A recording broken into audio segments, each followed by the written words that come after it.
السلام عليكم ورحمة الله وبركاته. waxaan idin hayaa taariikh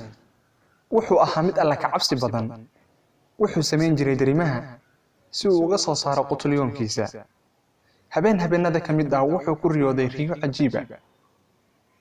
waxa dhabarkiisa saaran laamo iyo cuntubiyo cinaba waxaaba isugu imaanaya dadka oo dhan saawayba guranayaan wuxuu ula tagay riyadii culimada riyooyinka fasirta waxayna ku dhaheen hawalwelin khayr baa soo socdee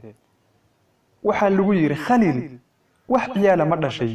wuxuuna ku jawaabay haa wiil baa ii jooga 2 sano jir ah wuxuu ku yiri sheekhi orodoo la halil al-azhar yani waa faraca jaamacada azhar madaarista ay leedahay wuxuu noqon doonaa wiil la yaabee khaliil wuxuu geeyay wiilkii al-azhar allah mahadi markuu gaaray sanadii 8aad wiilkii yaraa wuxuu noqday xaafidul qur'aan duca badan oo waalidkiis u duceeyay ka bacdi wiilkii wuxuu noqday shakhsigii u horeeyay ee codkiisa caalamka oo dhan laga dhageysto isagoo ku akhrinaya riwaayada Xafsa an Aasim sanadu markay ahayd 1961 miilaadiga 3 sano ka bacdi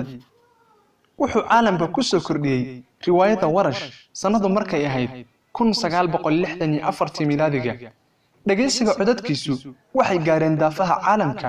Mareykanka wuxuu gaaray 1977 miilaadiga London wuxuu gaaray hal sano ka bacdi 1978 miilaadiga wuxuu ahaa qaarigii u horeeyay ee aqalka cad ee Mareykanka ka akhriyay Quraanka daafaha caalamka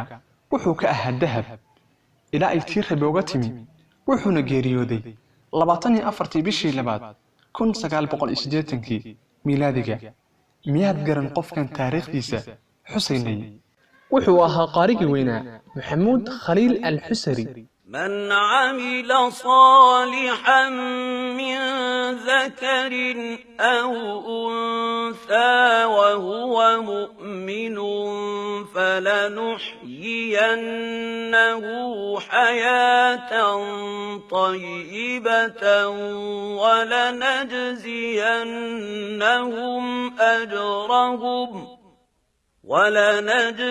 ولنجزينهم أجرهم بأحسن ما كانوا يعملون